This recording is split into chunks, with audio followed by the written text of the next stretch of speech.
And welcome to CVR News Network. You're watching CVR English, and welcome to the special edition of 3 years of Russia-Ukraine war. Monday marks the third anniversary of the Russia-Ukraine war, the bloodiest conflict in Europe since World War II that has profound implications for the two countries as well as the rest of the world. The leaders of both the nations praised the heroism of their soldiers to commemorate the solemn occasion.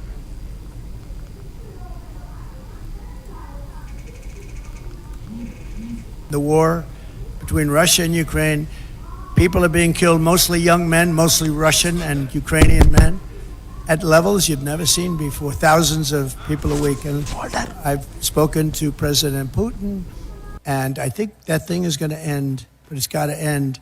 It's a horrible, horrible thing to watch. I'm dealing with President Zelensky. I'm dealing with President Putin. I'm trying to get the money back that, or secured, because, Europe has given $100 billion. The United States has given $350 billion. Don't push. Really glad to time in on the train. It's the past 3 years.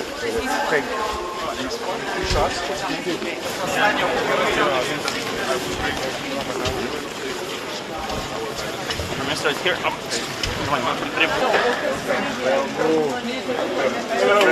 how are you? Good morning. Good morning. Welcome. Minister.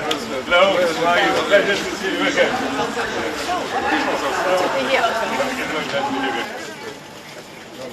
Don't push. Really glad to time in on the train. It's the past 3 years.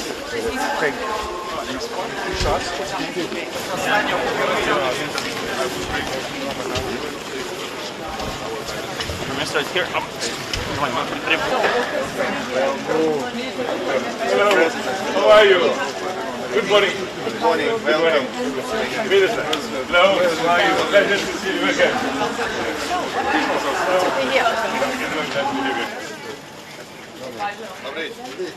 Hey, good to see you. So, we have Minister. Morning. Morning, Mr. President. Mr. President. Good to see you. Good to see you. Welcome. Minister. Unfortunately,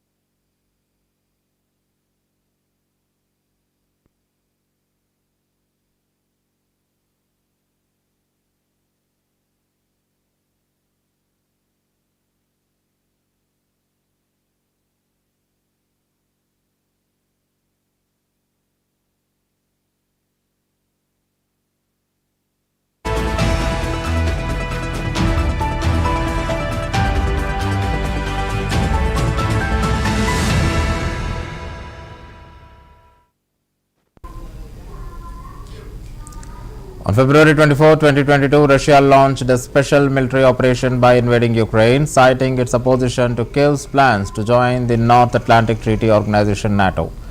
This decision triggered a bloody war and a geopolitical crisis that affected several countries worldwide. Although Russian President Vladimir Putin did not achieve the swift victory he had anticipated, the resilience displayed by Ukrainian leader Volodymyr Zelensky, coupled with billions of dollars in Western aid, prevented Moscow's forces from making immediate progress. However, Russia has gradually expanded its territorial control, now occupying nearly one-fifth of Ukraine. The war has resulted in hundreds of thousands of casualties on the battlefield. As the war enters its fourth year, Russia controls nearly one-fifth of Ukraine's area, roughly the size of US state of Ohio. This includes Crimea, which Russia annexed in 2014, as well as approximately 75% of the Donetsk, Zaporizhia and Kherson regions, and more than 99% of the Luhansk region. Last month, Russian forces captured the strategically very important town of Velika Novosilka in eastern Ukraine. Daily missile and drone attacks, along with mortar fire, have devastated Ukraine cities. Russian forces captured the Donetsk cities of Avdiivka and Vuhledar last year. While Ukraine's surprise incursion into Kursk has not significantly altered the battlefield dynamics, Russia continues to make strategic gains in certain areas. And now, when the ceasefire talks are going on, Russian President Vladimir Putin has expressed cautious optimism regarding recent diplomatic discussions between US and Russian officials in Saudi Arabia, viewing them as a potential step towards resetting strained bilateral relations. Speaking to reporters a couple of days back, Putin emphasized that while the talks marked progress, rebuilding trust remains a crucial prerequisite for any meaningful negotiations. He acknowledged that diplomatic channels must remain open but stressed that substantive results should be prioritized over symbolic gestures.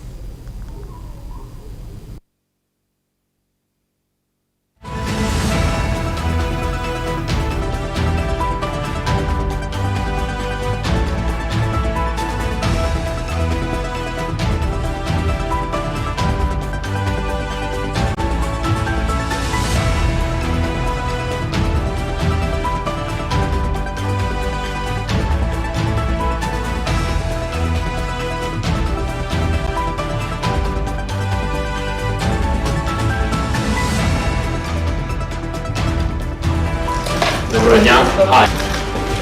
Як у вас настрій?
After 3 years of relentless fighting, Ukraine faces a bleak future, particularly as its strongest ally.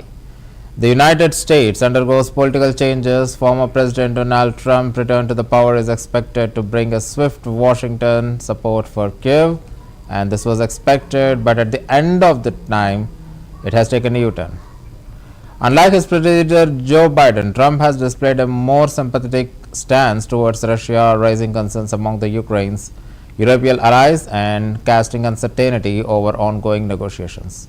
Ukrainian President Volodymyr Zelensky and US President Donald Trump's special envoy for Ukraine, Keith Kellogg, met Kiev on February 20th. Trump has rattled Kiev and its European backers by opening the talks with Moscow that they fear could force Ukraine to capitulate to Russia. People are being killed, mostly young men, mostly Russian and Ukrainian men, at levels you've never seen before. Thousands of people a week. And నేను slug names correct గా spoken to President Putin, and I think that thing is going to end, but it's got to end. It's a horrible, horrible thing to watch. I'm dealing with President Zelensky. I'm dealing with President Putin. I'm trying to get the money back that, or secured, because, you know, Europe is given $100 billion. The United States has given $350 billion because we had a stupid, incompetent president and administration. 350. But here's worse. Europe gave it in the form of a loan. They get their money back. We gave it in the form of nothing. So I want them to give us something. Доброго дня. Як у вас настрій? Завжди бойовий. Завжди.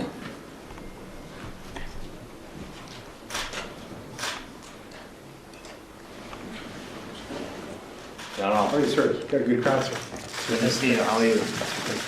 Thank you so much.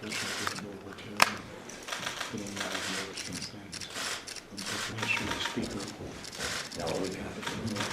Come on, let's see.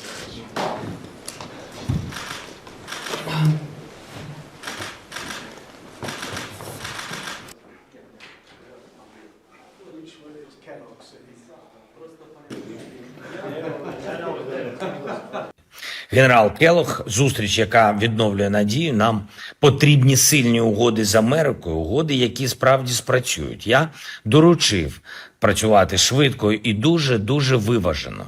Економіка і безпека завжди мають йти поруч, і деталі угод мають значення. Чим краще прописані деталі, тим більше результат. Обговорили із генералом Келлогом фронт, необхідність звільнити всіх наших полонених, які утримуються в Росії, а також необхідність надійної і чіткої системи гарантій безпеки, щоб війна більше не повернулась і щоб росіяни не ламали. A dozen leaders from Europe and Canada has arrived in Kiev to mark the third anniversary of the Russia's invasion of Ukraine. Notable attendees including European Commission President Ursula von der Leyen and Canadian Prime Minister Justin Trudeau. Additionally, Friedrich Merz, poised to become Germany's next chancellor, stated that Ukraine must be included in peace negotiations.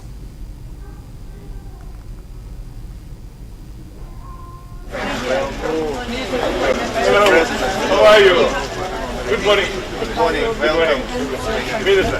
Hello, how are you? Pleasure to see you again.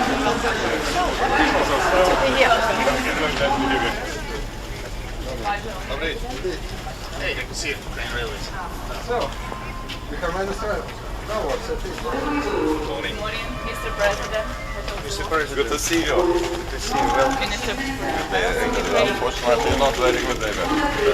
Morning, Prime Minister, Head of the Office, President, Andriy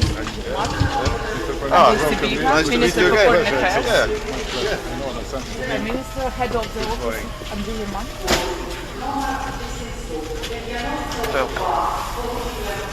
Minister for Foreign Affairs of Ukraine. Welcome. I know these guys. Thank you.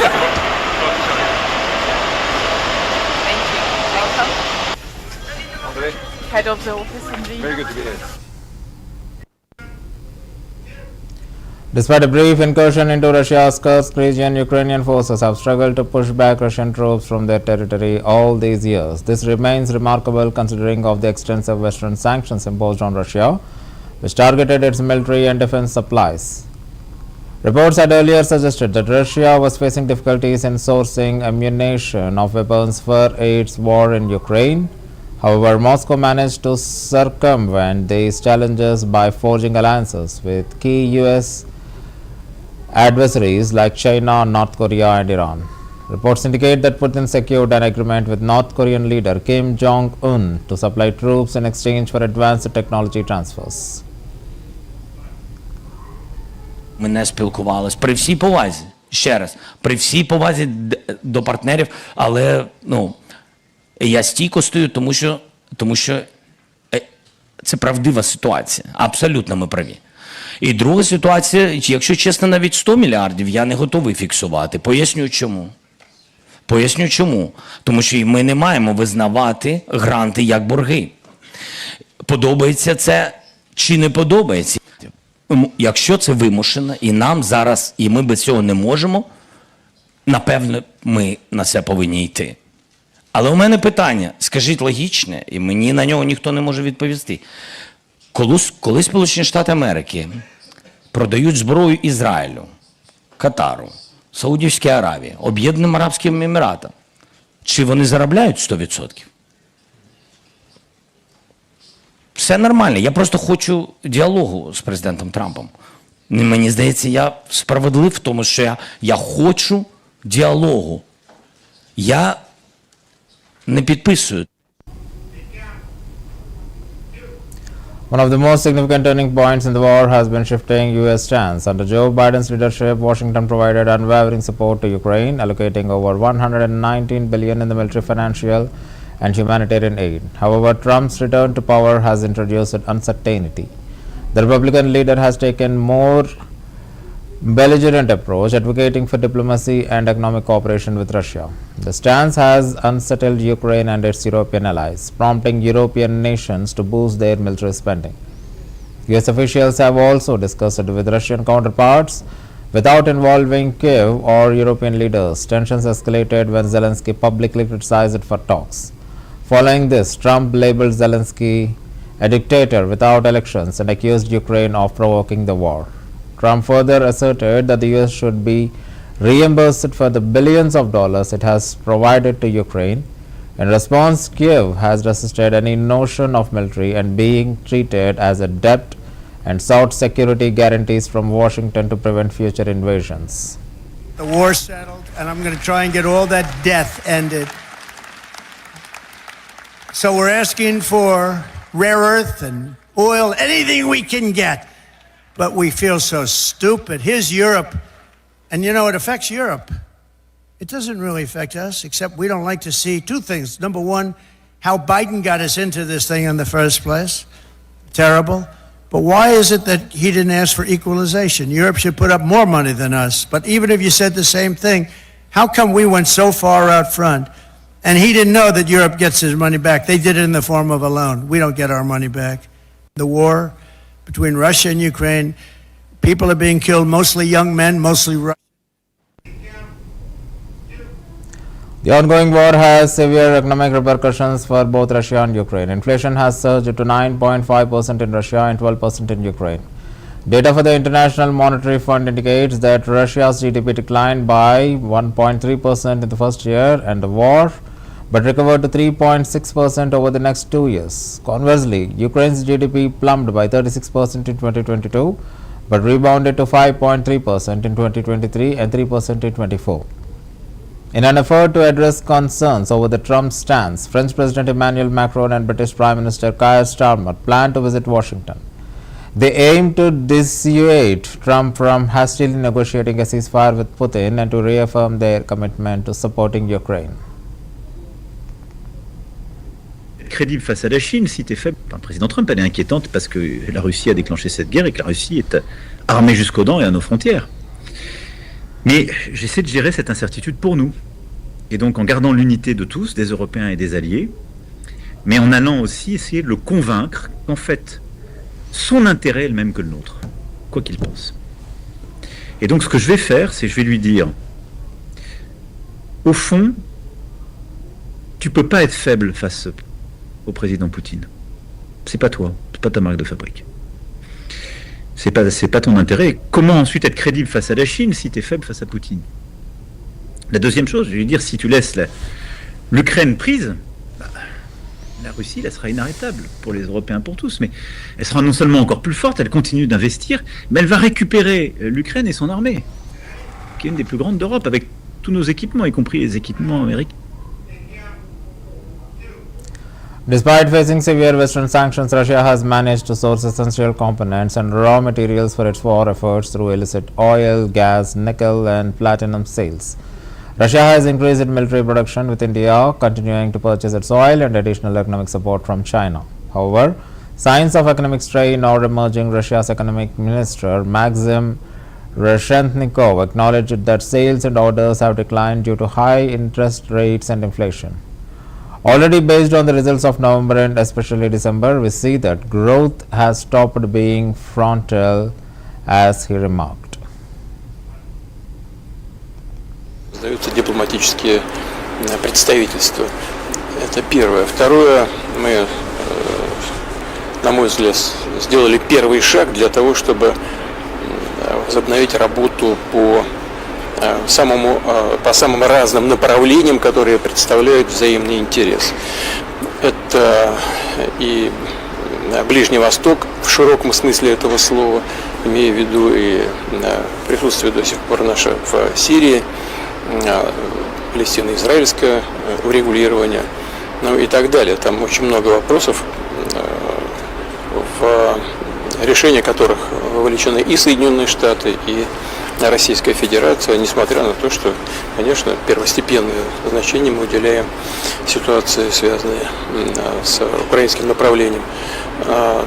Но у нас есть и другие вопросы, и экономика, и наша совместная работа на мировых энергетических рынках. Поэтому в целом, вот, да, космос, конечно. Ведь, несмотря на все проблемы предыдущих 3 лет, у нас же продолжается работа в космосе.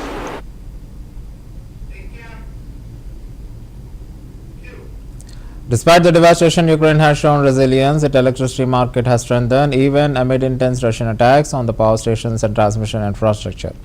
Ukraine's Black Sea ports remain operational, facilitating trade along with the Danube River and railway networks. The country's agricultural sector has also demonstrated remarkable recovery, contributing to its overall economic stability. Ukrainian President Vladimir Zelensky revealed ongoing discussions with Washington over a draft agreement aimed at strengthening bilateral relations. This comes amid US President Donald Trump's criticism, calling Zelensky a dictator and urging swift peace with Russia. Ну що ж, зробиш. І я не збираюсь визнавати 500. Хто б що не говорив, як би ми не спілкувалися. При всій повазі, ще раз, при всій повазі до партнерів, але, я стійко стою, тому що це правдива ситуація. Абсолютно ми праві. І друга ситуація, якщо чесно, навіть 100 мільярдів я не готовий фіксувати. Поясню чому. Тому що ми не маємо визнавати гранти як борги. Подобається це чи не подобається? Якщо це вимушено, і нам зараз, і ми без цього не можемо, напевно, ми на це повинні йти. Але у мене питання, скажіть логічне, і мені на нього ніхто не може відповісти. Коли Сполучені Штати Америки продають зброю Ізраїлю, Катару, Саудівській Аравії, Об'єднаним Арабським Еміратам, чи вони заробляють 100%? Все нормально, я просто хочу діалогу з президентом Трампом. Мені здається, я справедлив в тому, що я хочу діалогу.